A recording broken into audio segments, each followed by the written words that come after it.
Welcome back. Well, joining us now to look at the surge in air tickets for domestic flights in Nigeria as the Yuletide season approaches is Dr. Alex Nwuba. He's the president of the Aircraft Owners and Pilots Association of Nigeria and is also the second vice president, Aviation Safety Roundtable. Thank you so much for being on the news tonight. We do appreciate your time. Let's cut the chase. Why are Nigerians paying 300% increase on air tickets?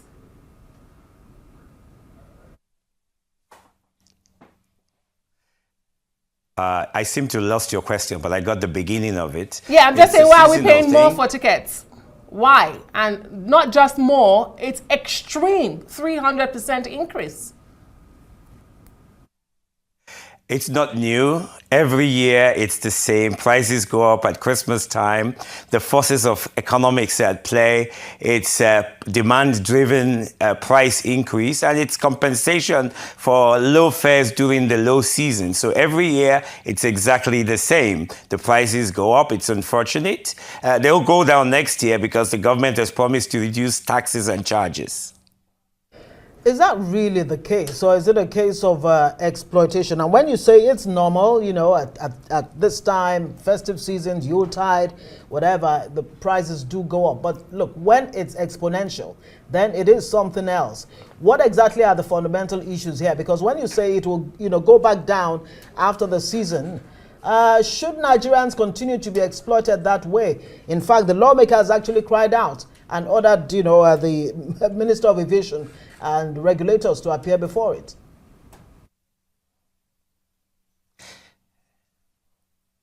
If it's exploitation, I also pay those high fares. Everybody is paying them. It's simply driven by the season. There are a lot more people looking to buy tickets and the prices have been pushed up. All of us had the opportunity to buy these same tickets in October when the prices were low, but we waited till the last minute and we're paying the price for that. The demand is very high. Prices are rising. Airlines sell tickets in buckets. When you buy them way in advance, you buy them much cheaper, and as people buy and the airplane begins to fill up, it's only simply aviation economics. The prices go up as the seats tighten and the fares, so that balances the average out. So you pay very low fares at the very beginning of the season, a few months down the road, and as you come to the very last minute, you get the last seats and you pay the highest price. So what looks like 3 times is because we don't reach those numbers during the normal season. Dr. Nwuba, the Minister of Aviation and Aerospace Development painted a picture that at the moment there's not enough competition to drive down the prices. He also highlighted not enough aircrafts on ground, as well as taxes that affect your businesses. So when you just say this is a norm, for many Nigerians, it is not. It looks like, it's beginning to look like an exclusive preserve for only the rich to be able to fly.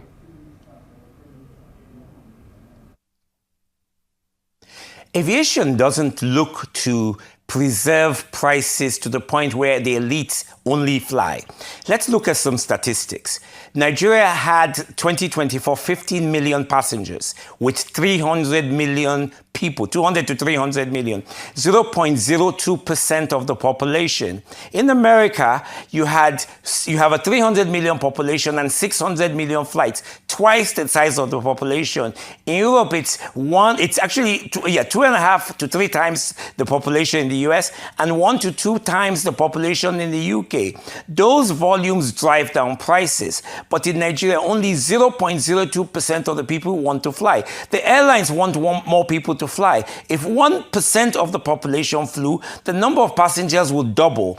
The capacity shortages exist. There are many challenges to why there are less airplanes. And when the minister talks of competition, already 3 new airlines sprang up just before this season. They introduced their seats on the market, but the prices kept going up because millions more people want to fly in December, and they didn't buy those tickets in October. So we are all, including myself, I'm flying tomorrow and I'm paying double what I used to pay. It's not preserved. Nobody has any special privileges. And so what has happened is that the market is driving the demand. Yes, there's some fleet depletion, but airlines have also leased in new aircraft to meet the capacity demand. But the demand is so high. And as I said, the way airline economics works is With the first few seats sold, they're sold cheaply, and as the number of seats get sold, the prices go up. So people paying these high prices shouldn't be buying tickets in December. They should have bought them in October, and they're paying the price essentially for waiting till the last minute. It's not exploitation as we think of it.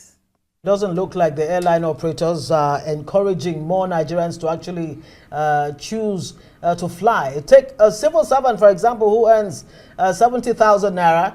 I think the lawmakers made that point. It will take some 6 months or so to save up to fly for just a one-way ticket within Nigeria, and that is scandalous to say, to say the least. What exactly are airlines doing now, really, beyond the Yuletide, beyond the festive season, to make more Nigerians choose to fly? The airlines want more people to fly. And it's unfortunate that we have the exchange rate jump so high, double or 3 times. That's what's been reflected. So if you look at a fare today of 300,000 naira, it's about $200 for that segment. It's almost the same price you were paying in the 90s, essentially the same dollar amount, but the naira has devalued to the point that the fares look extremely high. And so, yes, a few months ago it was cheaper, but demand again is driving these higher prices. And I keep emphasizing, we waited too late to buy our tickets, and that's why we are paying these very high prices. The airlines don't want these high prices. They want more people to fly. But the airlines have to cover a tremendous amount of cost, which the minister has spoken about, which the Senate is aware. We pay 17% more in Nigeria for fuel. We pay a lot more for services. And while airlines are struggling, they still have to pay all the charges imposed on the airline industry. And this is an industry where service providers are reporting double-digit profits and the airlines are barely making any money. So really, the truth is that what needs to be done is a comprehensive overhaul of the aviation system, not just the airlines. The charges from handling companies, the charges from fuelers, the taxes, and all kinds of additional charges are imposed. The government says, and there is actually a regional adhesion to a new proposal to lower these charges, which should see lower prices in the new year. But the airlines are not trying to charge more because they need more people to fly. The more people fly, the more money they make. But people waited too late to buy their tickets, and they are paying the premium prices. Thank you very much. Yeah, but Dr. Nwuba, I mean, some of us didn't wait so late. I bought a ticket about 2 months ago. Unfortunately, I had to change my date, and I had to pay premium on that same ticket, double the initial price I bought it. So those are the issues. But we do thank you, Dr. And I don't fly anymore because the fares are way too high. Yeah. I now have to travel by road. Be safe. Just did. I'll stay safe. Dr. Most of us don't have a choice. Yes. We go to destinations where we have to fly without driving. Yes. Yeah, thank you. Mr. Alex Nwuba is the president of Aircraft Owners and Pilots Association of Nigeria. Thank you very much for joining us on News Night.